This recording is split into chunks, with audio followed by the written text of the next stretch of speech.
Assalamu alaikum, family. Welcome to the Sajdah channel. I'm your host, coming to you live right here from Chicago, Illinois. Sajdah Wendy Muhammad.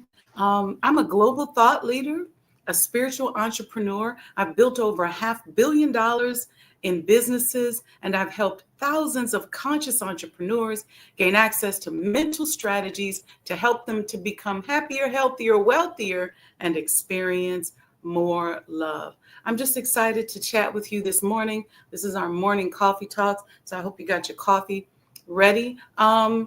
Listen, we're gonna do a quick prayer, and I'm gonna show you a commercial, and we're gonna jump right into it.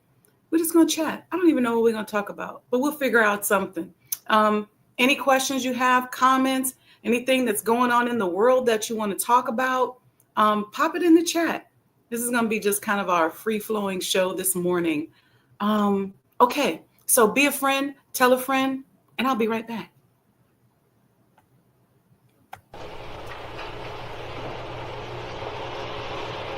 O Allah, guide me among those whom Thou hast guided aright, and preserve me among those whom Thou hast preserved, and befriend me among those whom Thou hast befriended.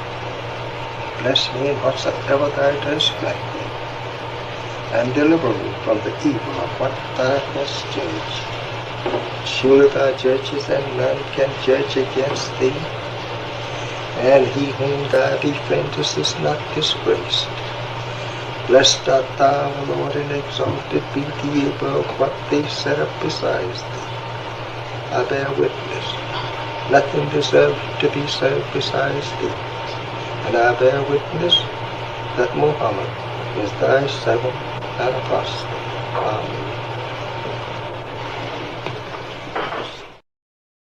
Amen. That house is where I came to life.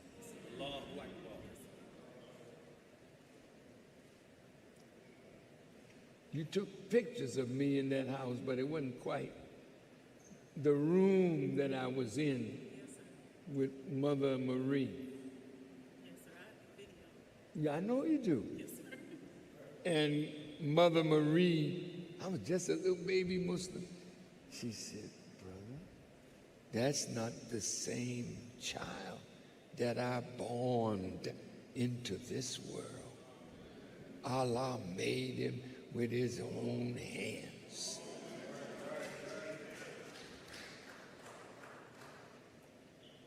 I was in that room.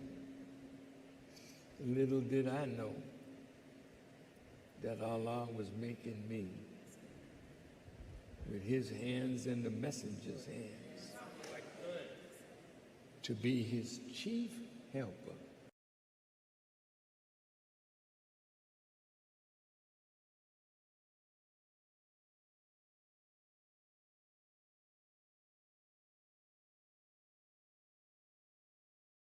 Welcome, family. Welcome to the Sajdah channel. Hope everybody's doing well. I just wanted to do, I hadn't planned on this, but let's do this. I want to do a quick meditation for peace for many victims of these plane crashes and people who are stressed out and emotional over a lot of the changes that are happening in government. The chatter's just everywhere. And I want us to take 2 minutes and just kind of settle down, and let's do it right here on the show, okay? I got this Ethiopian coffee. Let me tell you something. It is so good. It's actually an Ethiopian decaf. So good. Okay, let's see. It's 6:04. Let's give it 2 minutes. I want everybody to take a deep breath.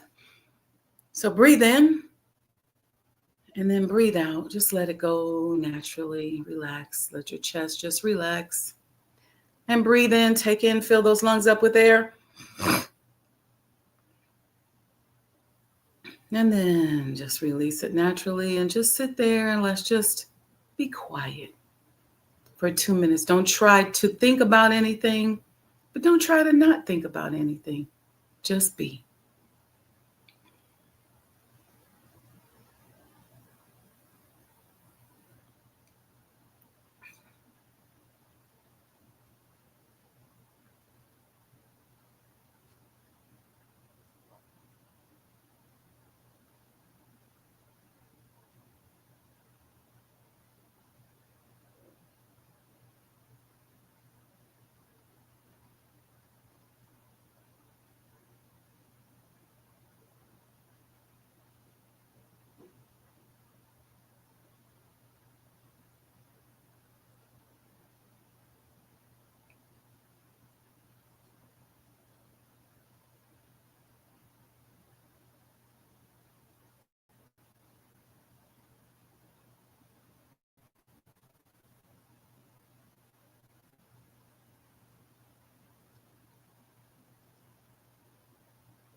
Let's take these few last breaths together.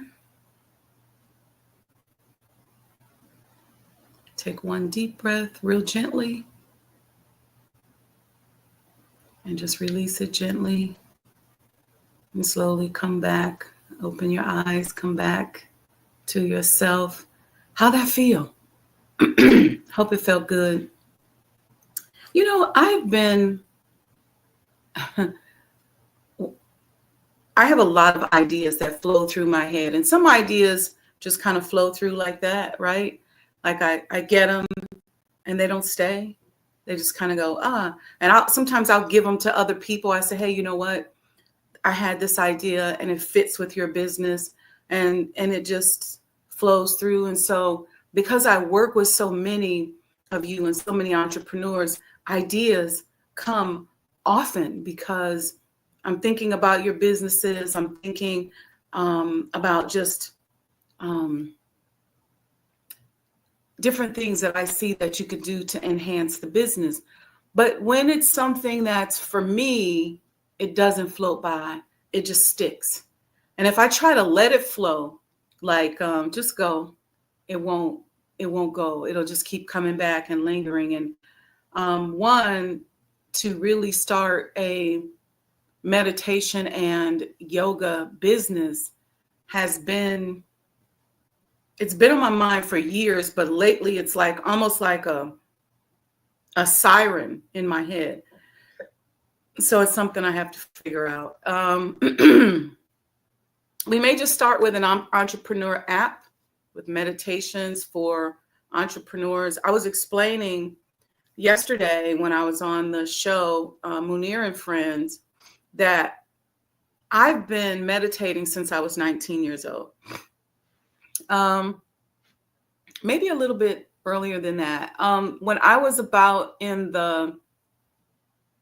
was before that, but I think before I knew what to call it and made it a practice, I was 19. But as a child, I've always loved world history.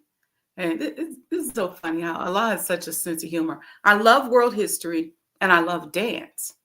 And so I was in world history class and I'm just studying. I remember studying Sufism and Rumi in world history, Conestoga School in Omaha, Nebraska. I love that subject. And every time I got a chance to take a world history class, I took world history in college, and I remember my counselor saying, but you don't necessarily need that for business. And I just kept taking it. I took one every year because I love it that much. But the way I saw it was that I wanted to be an international business person, and I wanted to just learn about different cultures. I didn't want to be that kind of business person that just went in and bulldozed over the culture. I've always been thinking about how to introduce goods and services into a community to help the community. It just was something that was important to me. And so that was that love. And I remember learning about the monks and meditation in Asia in world history class. And so I didn't really know what I was doing, but I would go in my room and just sit there. I didn't know how to hum or anything like that, but I would just sit there. And I just remember it felt good. And I would do that for like hours. And I was very blessed to grow up in a family where we were allowed to have our privacy. So I just closed my door and I'd just be sitting in there. That was me calling myself meditating. And then at the age of 19, I was in college and I took a meditation like course. It was an off-campus type of thing. And then I started doing it formally, learning breathing techniques. I started buying all kind of books on it, the benefits of it. Even even to the point where when I first came into the nation, that's what I was doing. I was meditating all the time. And I remember some of the sisters like, okay, she is weird. Because we could be waiting on something to start at the mosque and I'd be over there meditating. And they'd be looking at me like, that's the weird sister. But I'm still doing it. I'm still weird. I still meditate. And I just love it. And one of the things I get a kick out of is meditating in different places, right? Like near water or around trees or in certain buildings. It's like I can feel the energy and I'm just like, ooh, ooh, ooh, ooh, I want to meditate here. But it's been something that's been calling me to start. But then my love of dance made me fall in love with yoga, kind of like a ignorant type of thing. There used to be this woman who would come on television at 10 p.m. I want to say a couple nights a week. I don't remember how many nights a week. And it said at the bottom, Hatha Yoga. I thought that was her name because I was a little girl. I didn't have no exposure to yoga or any of those kind of practices, but it said Hatha Yoga. I thought that was her name because I'd never seen it before. And she would do yoga on television. And I would do it with her every night that she came on, but I thought it was dancing.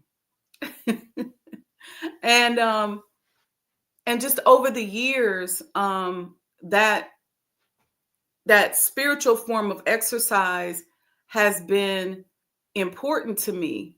And I'll tell you something that's interesting because it brought a certain balance to my body with the yoga and the meditation. And then, I don't even know, maybe around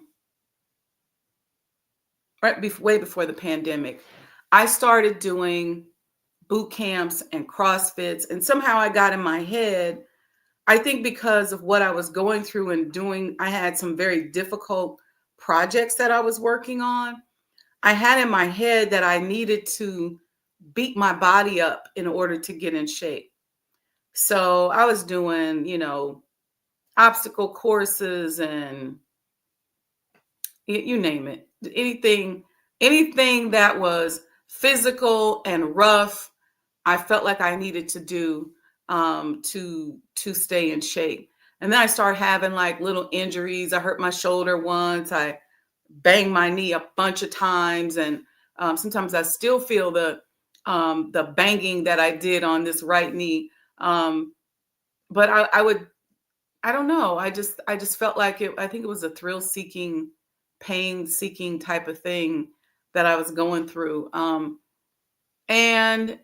But I went from doing Bikram yoga like 4 days a week to the CrossFit boot camp, just rugged thing. And then Bikram stopped. And then I had let go of the yoga. But it had previously been something that I would do all the time. And let me tell you something.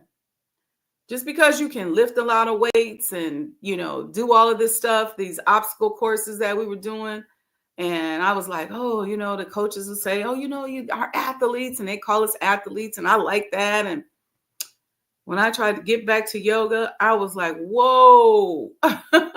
So I've been enhancing my practice and getting back into it. And I'm like, I'm not never letting it go. And I'm not talking about, there's a lot of people now doing yoga. It's become sort of like a thing in America that's dominated by white females. And I'm not really talking about that kind of yoga where they go, oh, this is yoga sculpt and this is yoga. I'm just going to talk the whole time through and tell you about my weekend and just not that.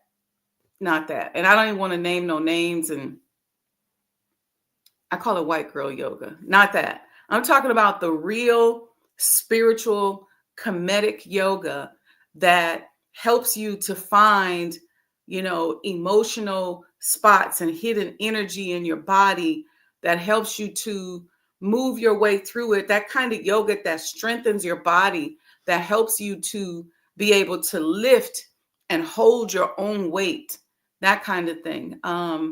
That's the kind of yoga I'm talking about. So I'm looking for some comedic yoga partners so that we can work on starting this yoga meditation. I don't know what it's going to look like. I have an idea. And I know that it's going to be something big because I'm really nervous about it. Yeah. So I wanted to talk about that because there's so much happening out here.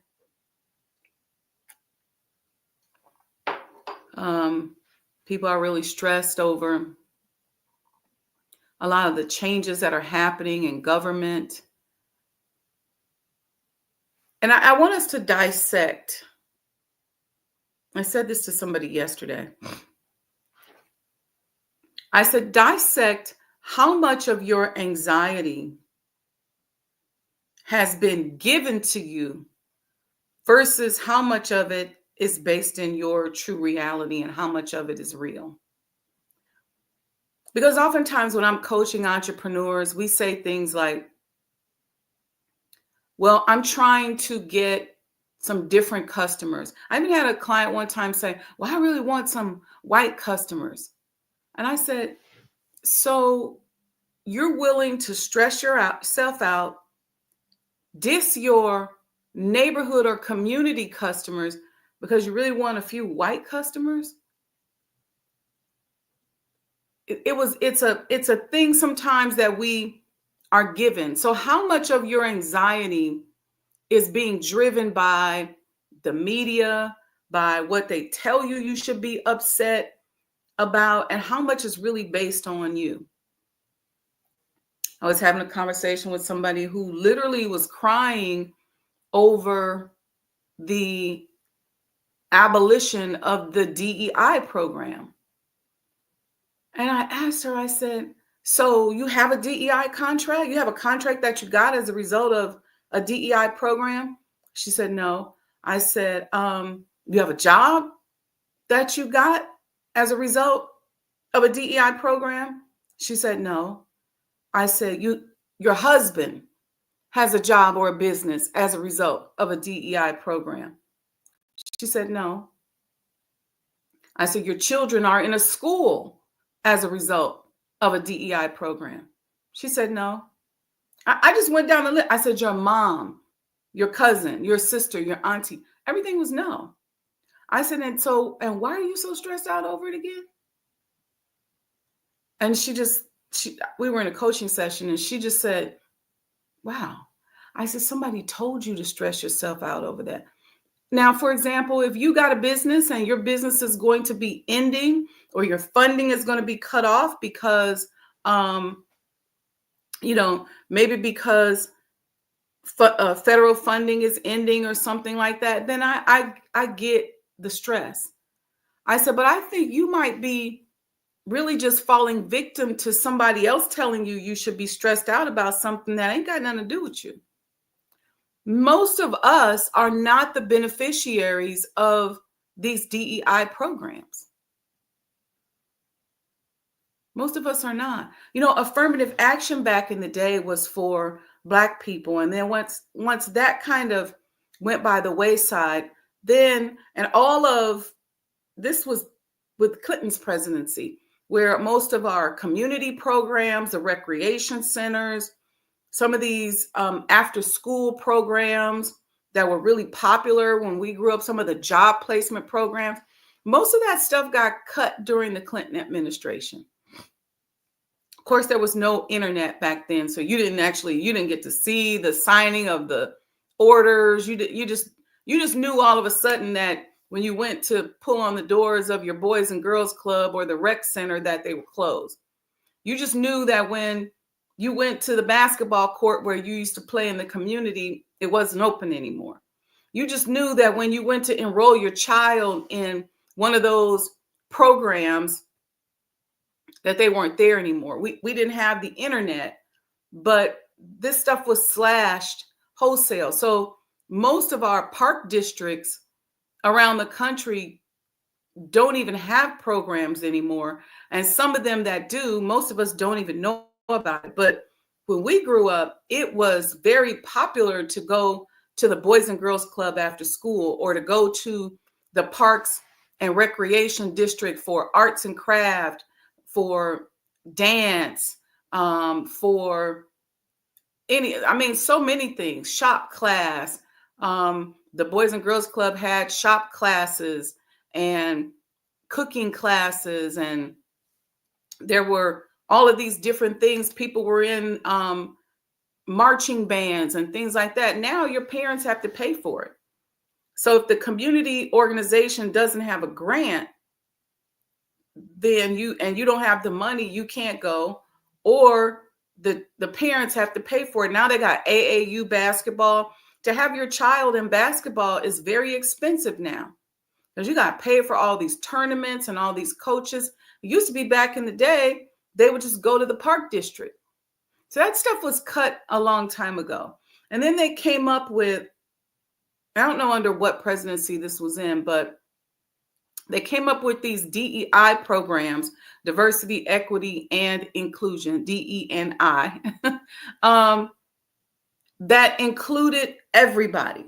Okay. So pretty much everybody that is not a white male can benefit from these DEI programs. And what that did was that put a lot of competition in the program, and the people who received the least of these services were us, even in the job market. You know, when I first graduated from college, I remember companies having quotas. Like, oh, this job has to be filled by a Black person. This job has to be filled by a woman. That ended y'all a while ago.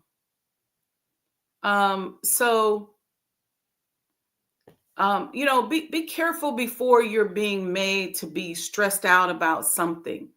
And I know it's scary because we are now seeing firsthand everything. We're seeing all the underhanded comments. We're seeing all these things that seem insensitive to us. And I'm not trying to trivialize it, but you just didn't see it in the past. It was happening.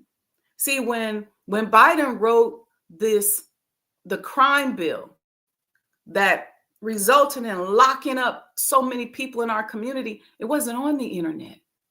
You didn't see the reiterations of the program, and we weren't at the table, so we didn't know it was happening until folks start going to jail left and right.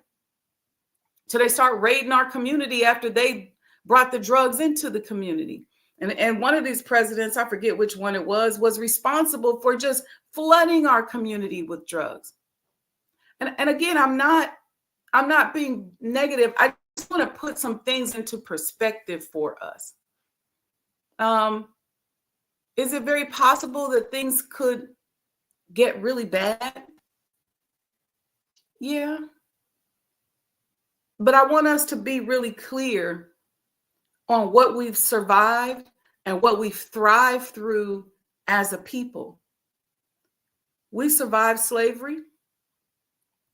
Slavery was abolished in 1865. Many of us didn't know where to go, what we were going to do. We were sharecropping in the South, working in people's houses, cleaning houses. People was working in chain gangs, going to jail. Then we started building up our cities. There was over 60, you can Google this, black, quote unquote, black towns during Reconstruction. And then we were terrorized. And we survived that terror. We were running up and down the road in our stagecoaches and on our horses and on our donkeys. And then we started finding out there were more opportunities up north. We got on the train, came up north, came to great cities like Chicago and New York and Philadelphia, but many northern cities.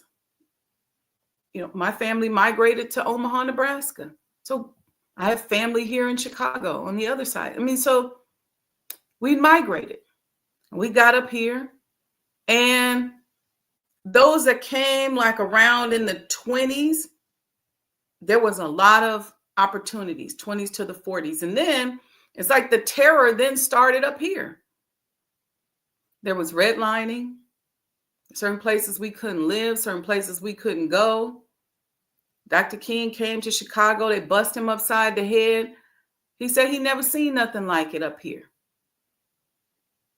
Then the Civil Rights Bill got passed, human rights got passed, voters' rights, all of that.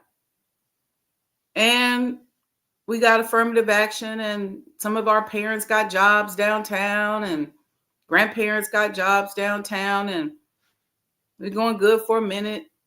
And then the drugs. Here come the war on drugs, the crack cocaine. You had people from beautiful families, regular, everyday people whose child maybe just went to a party.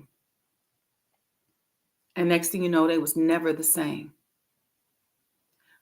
The crack epidemic went through our community like a storm you've never seen before. And there was nothing, almost nothing you could do personally to protect your child from the impact of the drug trade, short of just being blessed. That's how bad it was. It was defying odds. You could have raised your children perfectly, went to private schools, everything, and they go hit that crack pipe one time, go out with some friends and think they smoking something, having a good time one time, get turned out one time, and it's a wrap. Hardly no redemption. Then people start selling it. Then they started locking folks up for everything. If you knew somebody who knew somebody who knew somebody, they was locking people up. People still in jail. Then the brothers trying to do what they do, they get out. I just seen where in DC, Rayful Edmonds, he just died. He all his time in jail, and he gets out, drops dead. I could get into a whole lot with that. But my point is this, y'all, we are survivors. We are winners. And we have had some of the most hideous things happen to us as a people. Because we don't know our history, because it's so easy for us to throw away our history, we live in this little box, this little moment of time, and we see something on television, and all of a sudden we panicking, we losing our mind. That is not us as a people. Yes, we're empathetic. Yes, we're sympathetic. Yes, of course, we don't want to lose our lives, nor do we want to see anybody else lose our lives. But I'm not about to lose my mind because my ancestors didn't lose their mind. They kept going, and that's the reason why I'm here today. So I know a lot of us are worried because our safety appears to be threatened, but your safety probably already is threatened. You probably already don't have the safety that you think that you have. It's an illusion. We've been surviving and thriving. So it's time for us to draw on those strengths, draw on those strategies. We are the only, listen to me good, the only race of people that have survived what we've survived over the past 400 years. Winning is in our DNA. It's in our genes. It's who we are. So I'm not trying to trivialize what we're feeling and what we're going through, but our vibration needs to be about winning. See, chaos, if you study science, is always the precursor to that spark of life. There's chaos in the womb when all those sperm eject and that one grabs a hold of the egg and germinates. There's chaos in the universe. If you were to look through a telescope, you'll see so many particles and stuff flowing through the universe that it'll scare you. So I want us to elevate and rise above, especially those of us in business. Get your head on straight, because there's going to be opportunities out here that we're going to have to seize. Repair your relationships and get over your jealousy and your competition with one another. Stop being petty and letting Willie Lynch run your life, because you never know. You may have to go sit with another fellow entrepreneur and say, you know what, you see that opportunity over there? We probably can get that if we pool our resources. We probably can do something with that. Those opportunities are going to be coming to us more and more. We're going to see more of it, because most of these people out here ain't been through what we went through. They jumping off of buildings, going crazy, losing their mind. We've been here. We've been here before. Even if you haven't experienced it in your generation, guess what? Your parents or your grandparents, your ancestors, they experienced it. Many of them didn't even have nothing. Got on the train with one little suitcase and came up here to Chicago, moving.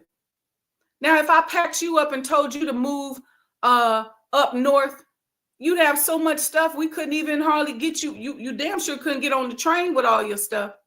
They didn't have nothing. Nothing. They came up here, worked jobs, did what they had to do. Yes, it wasn't pretty. Yes, it was a challenge, but they did all of that so that we could be here today. I remember talking to my grandmother about what it was like in 1945 to get on the train. I've since met people who said I migrated up north in the 20s, in the 30s. But I remember me and my cousin talking about this one day. We were talking about, man, how much bravery was there? How much courage did it take to get on the train by yourself and go to a place where you don't know nobody?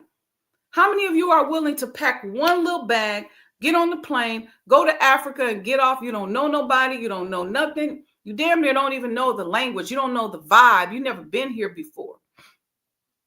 Some of our people have folks they was coming up here to be with. Some of them had cousins, or they was coming because their sister was up here, or their father was up here, or their mother, or somebody.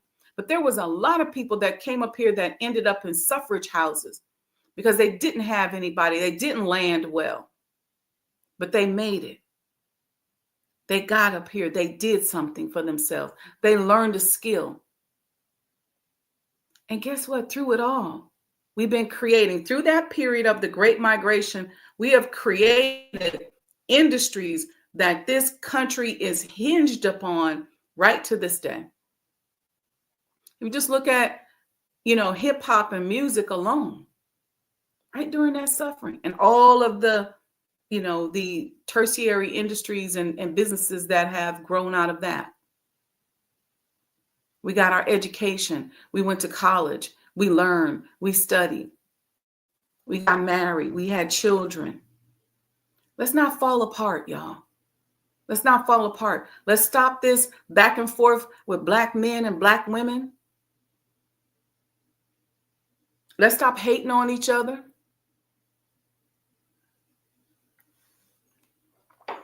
Let's stop the competition. You sitting up feeling like you don't want nobody to know you need some help, and you don't want nobody to know that you can't do this or that. Listen. The Honorable Elijah Muhammad told us to pool our resources. Let's come together. You know how much easier it is to do things when you got help? You know how much easier it is to do things when you got somebody that just got your back? When you got somebody and you just know, even if they can't contribute a dime to you, if you just know they got me. They love me. They encourage me. They support me. Let's be that to one another. But let's not fall out and lose our mind. And I know it's some tragic stuff happening. Definitely it is. And I think more tragic things are going to happen.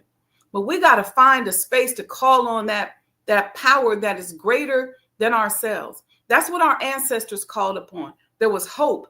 There was faith. They kept putting one step in front of the other, even if they couldn't see the staircase, to paraphrase Reverend Dr. Martin Luther King Jr. Just kept going. Enemy after enemy, attack after attack. They looked out for each other. They cared for one another. And I also, here's another thing that we got to stop doing. We are so delusional in that when we say, well, Black people ain't gonna never come together. Well, are you trying to say all the millions of us got to come together? Or can you find a small group of people that you can connect with? Or are you so busy trying to protect your sovereignty as an individual? Well, I don't want nobody to touch my such and such, and I don't want this, and I don't want that. Yeah, you got to protect yourself and protect your stuff. But this rugged individualism is what's killing us. It's what's hurting us. You do what you can do. Don't bite off more than what you can chew. Be honest. But man, let's start building relationships based upon the day and time that we live in. See, part of our problem is that we're all building relationships or attempting to build relationships based on some fantasy, based on something that's not real, based on something that don't make no sense. But we already got examples of that. Right? You can go in the Bible and find that. Look at Mary and Joseph. Those weren't ideal circumstances, if you know the true history of Jesus. I'm not even going to go into it today. I will one day, and we'll talk about how we have to build relationships, business relationships, family relationships. We have to date based on the age and date and time. We have to build friendships based on the date and time, the time in which we are living in. Business partnerships based on the time in which we're living in. Stop looking at the textbook and going, well, according to so-and-so, this is how this needs to be done. But yeah, you got somebody right there next to you that can be your business partner, that can be in a relationship with you, that can help support you. But instead, we waiting on that fantasy thing, and then we just dying without the relationships, dying alone, suffering by ourselves, dreams going down the drain. It's all based because we're living in a spooky world. We're not doing what we need to do based on the day and time. I said something yesterday when I was talking about the business reception that we're going to be having at Sajdah House during Savior's Day from 6 to 8 p.m. on Friday, the 21st. And I said, I want to celebrate and bring together Black Muslim businesses. And if you are not a Black Muslim, but you're a conscious entrepreneur and you are abiding by certain principles in your business, you can come too. In the Arab community, the dollar circulates 46 days. That's longer than a month. It's a month and a half. 46 days. You know how many times they're spending money and doing business with each other in that 46 days before that dollar goes outside of their community? And you wonder why they just look unscathed about what could be going on. Reason why we always looking stressed out is because we by ourselves. We don't have no support. We don't got nothing to fall back on. We don't have that strength. So we got to be worried about somebody attacking us personally. In the Jewish community, the dollar circulates 19 days. In the Black community, it's 6 hours. Not even one day, not even 24 hours. And I'm going to embarrass us a little bit, Black Muslims, because we got to be less than that.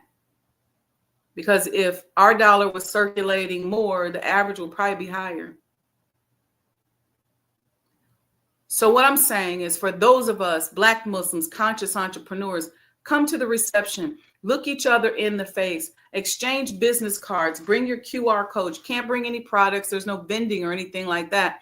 But come, share who you are. Hey, I'm so-and-so. Get your introductory pitch together. And I'm gonna tell you something that Dr. George Fraser taught me. And I was just on a call the other night, and Dr. Fraser said this: when you first meet somebody, have your 20-second elevator pitch together. Okay? Because when you're meeting somebody for the first time real quick, they don't got time to hear your life story. They don't got time to listen to your whole problems. But what you can do is you can break down your 20-second elevator pitch, okay, and practice it. So you can say, you know, Assalamu alaikum, I'm so-and-so, so-and-so. This is where I'm from. This is what I do. This is what I'm working on. Whatever, that 20 seconds. They call it an elevator pitch, he says, because that's about how long it takes for you to get like from the first floor to the 6th floor in an elevator. Have that together and come and have your card, or have some little postcards. I didn't bring any, but have some little postcards. Old school, we used to call them pluggers. Bring your little postcards, bring your flyers, something that you can use to pass out your business. And don't throw people's stuff on the floor, because I don't want to be cleaning up all your flyers and stuff you left on the floor. Bring a nice small business card that somebody could fit in your pocket. I would suggest that you get your phone and get you a digital card with your QR code, and you can exchange information that way. But look your brother and sister in the face so that you can understand what services they offer, and then go from there and figure out how you can do business with them.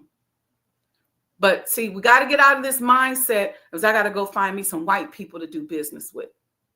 And then you get mad because what you do is you get the white people in business with you, and then you go lay down, and then they come steal all your money. I'm not saying all white people do this, but oftentimes this happens so many times to us. And we don't even pay attention to whether or not there's inherent racism and how that inherent racism is going to impact how they are doing business with us. See, one thing about me, I'm real conscious of that. I see it. I got a radar for it, probably because I grew up around them. I'm not from a Black town. I'm very blessed now to live in Chicago, but so I'm not asleep. I get it. I see you. And then when you meet people who are not of your culture, whether they be white or Hispanic, who align with your values, you can properly recognize them and do business with them. But for some reason, we don't know how to mine out those people. We're going for the big predator. We want to do business with the big predator. And then when we get preyed upon, we want to run back to the community and come and, this is Sajdah, can you help me get out of this situation? Get me out of this contract? I'm not making fun of it, because oftentimes it takes a situation to get us up out of that brainwashing. It takes a situation, something to happen. You got to get dogged sometime. And then you go, oh, wait a minute, I get it. Because otherwise it's just theory, right? You learn the theory's over here. Somebody said, theoretically, this, and this should happen. But you don't really get it until you get dogged. And then when you get dogged, you're like, oh, okay, wait a minute. This is a problem, right? So my point is this: come to the reception, look one another in the face, find you some conscious entrepreneurs to do business with. I'm going to be telling you about some other events. We got the Minority Policy Summit coming up in DC. We got Power Networking Conference coming up in November in Atlanta. These are places where you'll be able to meet other conscious entrepreneurs like yourself that you can do business with and partner with. So don't go begging, go figuring out how you can be of service. How you can be of service. Okay, so that's on Friday, and then during the day there's tours. On Thursday there's a reception for sponsors, for donors, for people who have supported, doing that from 6 to 8 p.m. Just come and celebrate Savior's Day with me. I want you to dress up. I want you to wear your best, look good. And then during the day, we got some tours happening. Saturday, there's tours during the day. No reception Saturday night, because y'all already know everybody's going to be trying to go to drill practice. And then Savior's Day address on Sunday. All right. But go to sajdahhouse.com. I got it up there, and you will see where you can go and visit and make a donation. Remember, freedom ain't free. And a lot of times we get mad at people because they sell out. But a lot of people aren't conscious enough, like me, to hold on and not sell out. And they just go, you know what? Ain't no black people helping me. Ain't nobody giving me no money. So these people over here offer me something, and I'm just going to sell out. I'm going to let them turn me out in exchange for some dollars. Sometimes that happens to people because we don't support.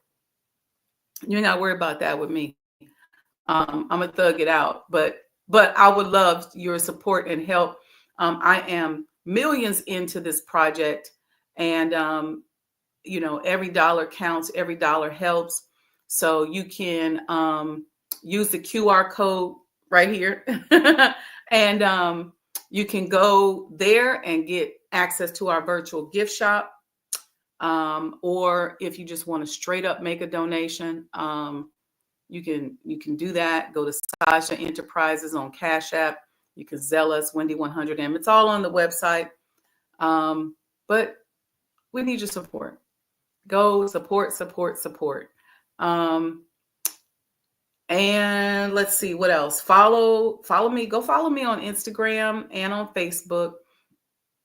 That way you'll get updates on things that are going on. We got some other business things happening that are going to be really beneficial to you if you're serious about business.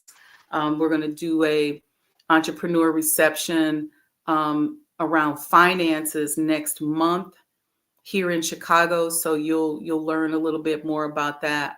But and then we'll be in DC for the Minority Policy Summit. And I'll talk about that. I may bring on Keevan Kimball on the show so we can chat about it. All right, family. If I don't see any questions there, I see y'all in the chat. Hey, Mom, happy Saturday. Brother Lamont, good morning. Wa alaikum salam. Sister Betty, I see you all. Welcome. And thank you for your continued support. Yesterday, I was on the Crow Show, so you could go on, let me see what their I think you can go to their YouTube and type in Crow, CROE in all caps.